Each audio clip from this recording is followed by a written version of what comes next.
ശബരിമലയിലെ സ്വർണ്ണമോഷണത്തിൻ്റെ ഉത്ഭവം കണ്ടെത്താൻ SITക്കും അവരെ നിയന്ത്രിക്കുന്ന കോടതിക്കും കഴിയുന്നില്ല എങ്കിൽ സാരമില്ല.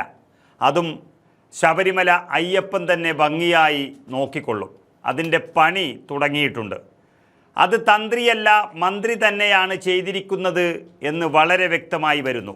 ശബരിമലയിലെ സ്വർണ്ണക്കൊള്ള അടഞ്ഞ അധ്യായമാണ് എന്ന് ധരിച്ചവർക്കിതാ തെറ്റിയിരിക്കുന്നു. അതെല്ലാം അയ്യപ്പൻ്റെ ഒരു പരീക്ഷണമായിരുന്നു എന്ന് വേണം കരുതാൻ. കാരണം ദിവസവും ഈ സ്വർണ്ണക്കൊള്ളയുടെ വാർത്തകൾ മാത്രം ഇങ്ങനെ വന്നപ്പോൾ രക്ഷപ്പെട്ടു പോയ മറ്റു വലിയ തട്ടിപ്പുകാർ ഏറെയുണ്ട്.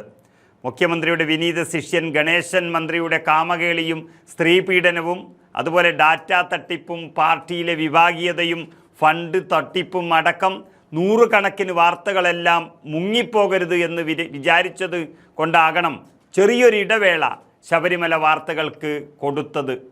ഇപ്പോഴിതാ യഥാർത്ഥ കള്ളന്മാരെയും ശബരിമലയിലെ കോടിക്കണക്കിന് രൂപയുടെ സ്വർണ്ണക്കൊള്ളയുടെയും ഉത്ഭവത്തെക്കുറിച്ച് വ്യക്തമായ സൂചന ലഭിച്ചിരിക്കുകയാണ്.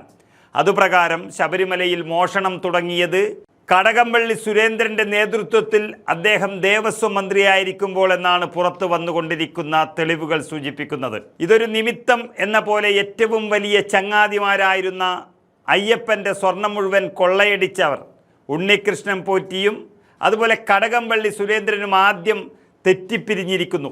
അതോടെ ഇവർ തമ്മിൽ നടത്തിയ കച്ചവടവും ഒപ്പം തന്നെ മോഷ്ടിച്ച സംഭവങ്ങളെല്ലാം പുറത്തു പറയാൻ തുടങ്ങി.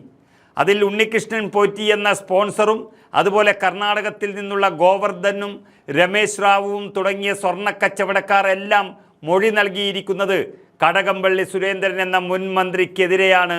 ആ മന്ത്രിയാണ് ഞങ്ങൾക്കെല്ലാ സൗകര്യവും ഏർപ്പാട് ചെയ്തത് എന്നുള്ളതാണ്. അവർക്ക് വരാനും പോകാനും ഒന്നുമില്ല. ജയിലിൽ കിടക്കേണ്ടത് അവർ കിടന്നു, കേസെടുക്കേണ്ടത് എടുത്തു അവർക്കെതിരെ. എന്നാൽ തങ്ങളെയെല്ലാം ഇങ്ങനെ മോഷണത്തിന് വിട്ടിട്ട് പറ്റിച്ച് മാന്യനായി ചമഞ്ഞു നടക്കുന്ന കടകംപള്ളിയെ അങ്ങനെ വിട്ടാൽ പറ്റില്ല എന്ന വ്യക്തമായ കാര്യം മനസ്സിൽ ഉറപ്പിച്ചു തന്നെയാണ് ഉണ്ണികൃഷ്ണൻ പോറ്റിയും സംഘവും ഇപ്പോൾ രംഗത്തിറങ്ങിയിരിക്കുന്നത്. മന്ത്രിയുടെ ആപ്പീസ് പൂട്ടിക്കുമെന്നും അവർ തന്നെയും കൊണ്ടേ പോകുകയുള്ളൂ എന്നും മനസ്സിലാക്കിയതോടെയാണ് കടകംപള്ളി ഒരു പ്രതിഭാ സ്ത്രീയുടെ പേരും പറഞ്ഞ് ചില വ്യാജ നീക്കങ്ങളുമായി ഇപ്പോൾ പുറത്തു വന്നിരിക്കുന്നത്. അതുപ്രകാരം കടകംപള്ളി സുരേന്ദ്രനെതിരെ ഉണ്ണികൃഷ്ണൻ പോറ്റി നൽകിയ പരാതിയിൽ പോലീസ് അന്വേഷണം തുടങ്ങിയിട്ടുണ്ട്. ഒരു പ്രഹസനമായി പിണറായിക്ക് കീഴിലുള്ള പോലീസ് തുമ്പ പോലീസ് സ്റ്റേഷൻ്റെ പരിധിയിൽ വരുന്ന സ്ഥലത്താണ് പ്രാഥമിക അന്വേഷണം നടത്തുമെന്ന് ഇപ്പോൾ അറിയിച്ചിരിക്കുന്നത്. സംസ്ഥാന പോലീസ് മേധാവിയാണ് ഈ അന്വേഷണത്തിന് നിർദ്ദേശം നൽകിയത്. പക്ഷേ അതിലൊന്നും ആർക്കും വിശ്വാസമില്ല. ഇതിനേക്കാളും വലിയ എത്രയോ അന്വേഷണം ശബരിമലയിൽ നമ്മൾ കണ്ടു.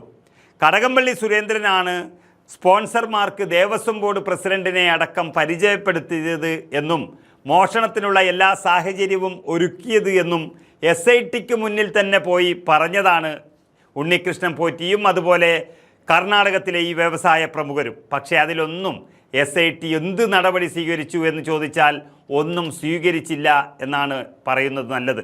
അങ്ങനെ ആ മൊഴിയുടെ അടിസ്ഥാനത്തിൽ പാവം തന്ത്രിയെ പോലും അറസ്റ്റ് ചെയ്ത് അകത്തിട്ട് 41 ദിവസം ചൂഷണം ചെയ്തിട്ടും ഈ മന്ത്രി ഇപ്പോഴും പുറത്ത് വിലസി നടക്കുകയാണ്.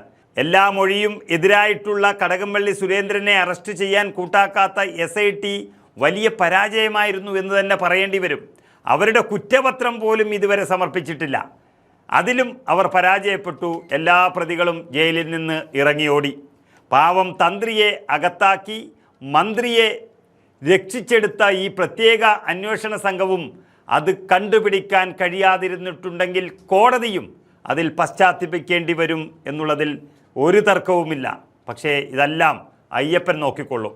ഏതായാലും അവസാനം ഒരു കാര്യം വളരെ വ്യക്തമായിരിക്കുന്നു. ശബരിമലയിൽ സ്വർണ്ണക്കൊള്ള നടത്താനുള്ള സ്പോൺസർമാരെയും അതിനൊത്താശ ചെയ്തു കൊടുക്കാനും മോഷണം നടത്താനുമൊക്കെ സഹായത്തിനായി ദേവസ്വം പ്രസിഡന്റുമാരടക്കമുള്ള സിൽബന്ദികളെയും എല്ലാം ബന്ധിപ്പിച്ചു കൊടുത്തത് സാക്ഷാൽ അന്നത്തെ മന്ത്രിയാണെന്ന് തെളിഞ്ഞു വന്നിരിക്കുന്നു. ഈ SITക്കും കോടതിക്കും ഇതൊന്നും കഴിയുന്നില്ല എങ്കിൽ അതും അയ്യപ്പൻ നോക്കിക്കൊള്ളും എന്നാണ് ഇപ്പോൾ ജനങ്ങൾ പറഞ്ഞു തുടങ്ങിയത്. അതുറപ്പാണ്. അത് തന്നെയാണ് ഇവിടെ ഇതുവരെ നടന്നതും.